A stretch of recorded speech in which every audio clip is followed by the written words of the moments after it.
Academy of technology women in engineering Kolkata সেশনের সহযোগিতায় 20 April 2024-এ মহাকাশ প্রকৌশলে মহিলা বিষয়ক একদিনের সেমিনার গর্বের সাথে আয়োজন করা হয়। এদিনের উদ্দেশ্য ছিল নারীদের অবদান উদযাপন করা, স্পেস টেকনোলজি অ্যান্ড অ্যারো সায়েন্সের ক্ষেত্র, যা পরবর্তী প্রজন্মের প্রকৌশলীদের অনুপ্রাণিত করা। সেমিনারটিতে সিনিয়র মাধ্যমিক ছাত্র থেকে শুরু করে কলেজ স্নাতক, সেই সাথে স্কুল শিক্ষক এবং কলেজের শিক্ষকদের উৎসাহী অংশগ্রহণকারীদের আকর্ষণ করে। এতে একাডেমি এবং শিল্পের বিশিষ্ট বক্তারা উপস্থিত ছিলেন, যারা অংশগ্রহণকারীদের সাথে অন্তর্দৃষ্টি এবং অভিজ্ঞতা ও মত বিনিময় করেন। Doctor Dilip Bhattacharya, academy of technology director এবং আইআইটি খড়গপুরের ইলেকট্রনিক এবং ইলেকট্রিক্যাল কমিউনিকেশন ইঞ্জিনিয়ারিংয়ের প্রাক্তন অধ্যাপক, আইআইটি খড়গপুরের অ্যারোস্পেস ইঞ্জিনিয়ারিং বিভাগের ডক্টর শিখা হুতা মহাকাশ শিল্পে অগ্রগতি এবং চ্যালেঞ্জগুলির ওপর আলোকপাত করেন। Moumita Dutta, deputy project director, EOS project ISRO, তার দক্ষতা দিয়ে দর্শকদের বিমোহিত করেছিলেন এবং মঙ্গল অরবিটাল মিশনের পাশাপাশি চন্দ্রযান সম্পর্কেও কথা বলা হয় সেখানে।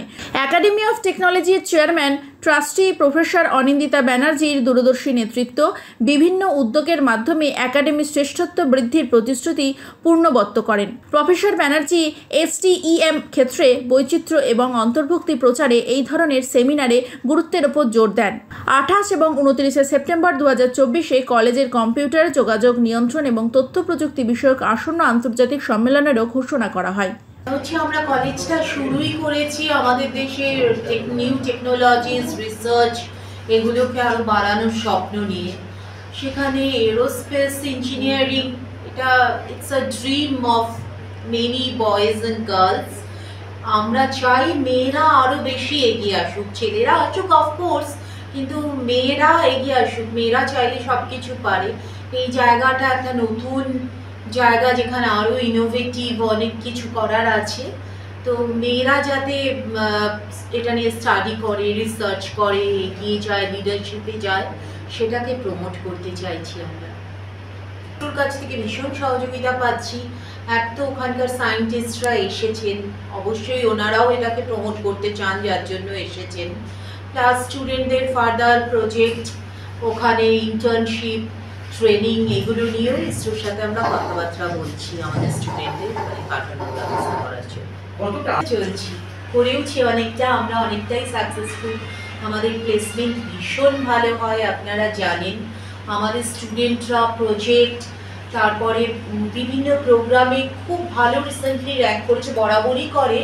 AICTR একটা অল ইন্ডিয়া কম্পিটিশন হয় একাধান প্রজেক্টের ওপরে, আমাদের স্টুডেন্টরা এবারে সেখানে ফার্স্ট হয়েছে। আমাদের থার্ড ইয়ার CSBS এর দুটি স্টুডেন্ট, তারা একটা স্টার্ট আপ করেছে, যার জন্য তারা few crores of rupees from Google পেয়েছে। প্রিন্সটন অ্যাওয়ার্ড এটাও ওরা পেয়েছে। ভীষণ ভালো কাজ হচ্ছে। আগামীতে নতুন কলেজটাকে একটা ইউনিভার্সিটি করা, আর সব থেকে বড় যেটা আমাদের ড্রিম, যে আমাদের স্টুডেন্টরা আরো বড় রিসার্চে নতুন ইনোভেটিভ কিছু করুক, বড় বড় স্টার্ট আপ করুক, বড় বড় স্বপ্ন দেখুক। স্বপ্ন দেখলেই করতে পারবে, দ্যাটস ইট। ওদের মধ্যে স্বপ্নটা তৈরি করে দেওয়া। আমাদের তো এখানে ফ্রিশিপ আছেই স্টুডেন্টদের জন্য, half ফ্রিশিপ and full ফ্রিশিপ as per government rule. এছাড়াও এমন অনেক স্টুডেন্ট আছে, ধরুন হঠাৎ করে বাবা মারা গেছে, বা বাবা মার সেপারেশন হয়ে গেছে, বা বাড়িতে কেউ অসুস্থ, আমরা কিন্তু তাদের জন্য স্পেশাল স্কলারশিপ অ্যারেঞ্জ করি। প্রচুর স্টুডেন্ট আছে যেগুলো আপনারা জানবেন না, কেউই জানে না, হয়তো তার পাশে যে ছেলেটি বসে সেও জানে না। তাদের ফ্রিতে পড়া, হস্টেলে থাকা, ইভেন তাদের খাওয়া চলার খরচাও অনেক সময় আমরা বেয়ার করি। But we don't want to disclose it to any other person.